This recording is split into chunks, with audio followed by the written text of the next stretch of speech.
যারা এত নির্যাতিত হওয়ার পরেও নিজেদের হাত পরিচ্ছন্ন রাখতে পেরেছে, তাদের হাতেই আগামী পরিচ্ছন্ন বাংলাদেশ গড়ে উঠবে ইনশাআল্লাহ। জনগণের ভোটে জামাতে ইসলামী নির্বাচিত হলে সবাইকে নিয়েই আগামী 5 বছর দেশ চালাতে চাই। আমরা বিভক্তির বাংলাদেশ চাই না, আমরা ঐক্যের বাংলাদেশ চাই। এবার আসেন বগুড়ার জন্য কিছু কথা বলি। আমাদের প্রতিহিংসার রাজনীতি সব জায়গায় সুবল দেয়। আপনাদের এইখানে একটা আন্তর্জাতিক ক্রিকেট স্টেডিয়াম ছিল যেটার নাম চান্দু স্টেডিয়াম, তাই না? এখন কি আর এই খেলা হয়? কেন হয় না? ওই হিংসার কবলে পড়ে গেছে, এই জন্য হয় না। আমরা আপনাদেরকে কথা দিচ্ছি, ইনশাআল্লাহ জামাতে ইসলামী দেশ পরিচালনার সুযোগ পেলে মর্যাদার সাথে চান্দু স্টেডিয়ামকে আবার জীবন দেওয়া হবে, আবার আন্তর্জাতিক খেলা এখানে হবে ইনশাআল্লাহ। এ বগুড়া উত্তরবঙ্গের রাজধানী খ্যাত, সাত মাতা সারা উত্তরবঙ্গকে যুক্ত করেছে। ইনশাআল্লাহ আল্লাহ তাআলা যদি আমাদেরকে দায়িত্ব দেন দেশ পরিচালনার, আমরা এই বগুড়াকে সিটি কর্পোরেশনে উন্নীত করব।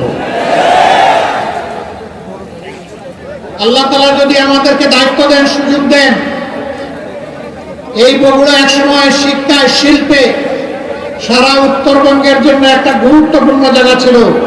এটা 100 বৎসর নয়, এই ঐতিহ্য ছিল শত শত বৎসরে। বহু জায়গায় সরকারি বিশ্ববিদ্যালয় হয়েছে, আজও বগুড়ায় একটা বিশ্ববিদ্যালয় গড়ে উঠল না। আল্লাহ যদি আমাদেরকে সেই সুযোগ দেন, এইটাও আমরা বাস্তবায়ন করবো ইনশাআল্লাহ। মোটা দাগের এই বিষয়গুলোর পাশাপাশি যমুনার দ্বিতীয় সেতু, এইটাও বগুড়াবাসীর দাবি, এইটা পাশের গাইবান্ধার দাবি। আমরা ইনশাআল্লাহ এটাকে যৌক্তিক বিবেচনায় নিয়ে তার পদক্ষেপ সেটাও আমরা গ্রহণ করব। এটা কোনো দয়ার দান নয়, জামাতে ইসলামী তার দলীয় তহবিল থেকে এটা করবে না। আপনাদের যে টাকা, সেই টাকা দিয়েই কিন্তু এটা বাস্তবায়ন করা হবে। বলবেন এত টাকা আমরা দিতে পারি, হ্যাঁ দিচ্ছেন তো আপনারা। আপনাদের টাকাটা জুড়িতে রাখতেছেন, আর জুড়ির তোলা না থাকার কারণে বাইরে চলে যাচ্ছে। বাংলাদেশ থেকে 28 লক্ষ কোটি টাকা বিদেশে 15.5 বছরে পাচার করা হয়েছে। আমরা চেষ্টা করব পেটের ভিতরে হাত ঢুকিয়ে ওই টাকা বের করে আনতে। এটা জনগণের টাকা, জনগণের জন্য উন্নয়ন খাতে এটা এসে যুক্ত হবে ইনশাআল্লাহ। 2 নম্বর, চোরদের জড় কেটে দেওয়া হবে, আর রাষ্ট্রের টাকা চুরি করতে দেওয়া হবে না।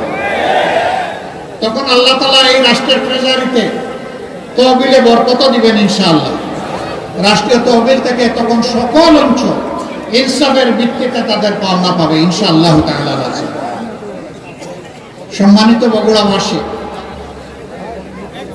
বগুড়ার মানুষ আমরা জানি শান্তিপ্রিয়, দেশপ্রেমিক এবং দিনপ্রিয়, ধর্মপ্রিয়। আপনারা শান্তিতে বসবাস করতে চান, শিক্ষিত ভদ্র মানুষ। সারা বাংলাদেশে কিছু জিনিস আছে, আমি ধারণা করি এটা বগুড়ায় নাই। তার 1 নম্বর হচ্ছে চাঁদা।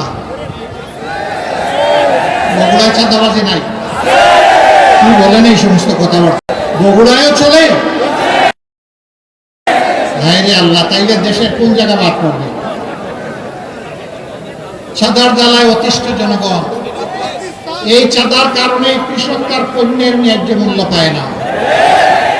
এই চাঁদার কারণে ভোক্তা ন্যায্য মূল্যে সে সবজি শাক কিনতে পারে না।